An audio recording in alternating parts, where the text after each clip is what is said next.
அல்லு அர்ஜுன் அவரது புஷ்பா 2 திரைப்படம் வெளியான போது ஏற்பட்ட அந்த இடத்தில் ஒரு ஸ்டாம்பீடு ஏற்பட்டது.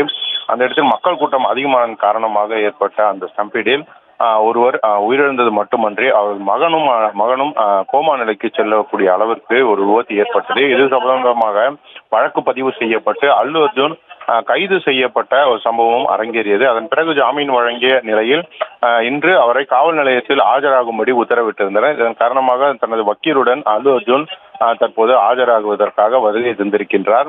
இந்த சம்பவத்தை பொறுத்தவரையிலும் ஆந்திராவில் இதுவரையிலும் எந்த நடிகர் மீதும் எடுக்கப்படாத அளவிற்கான ஒரு நடவடிக்கையானது தற்போது எடுக்கப்பட்டிருக்கின்றது.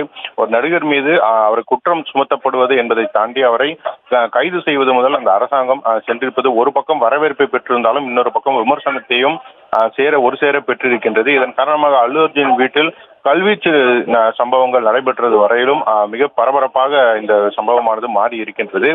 இதனை பொறுத்தவரையிலும் தன் மீது தவறு இல்லை என்றும் அதே போல தனது திரைப்படத்திற்கு வந்தபோது பாதிப்பு ஏற்பட்ட குடும்பத்திற்கு நஷ்டஈடு வழங்குவதாகவும் அல்லு அர்ஜுன் தெரிவித்திருந்தாலும் கூட ஒரு உயிர் போனதற்கு யார் பதில் சொல்வார்கள் என்ற வகையில் அந்த உயிருக்கான நீதியை பெற்றுத்தர வேண்டும், பெற்றுத்தருவதுதான் அரசின் கடமை என்று அரசு ஒரு பக்கம் நடவடிக்கை எடுத்து வருகிறது.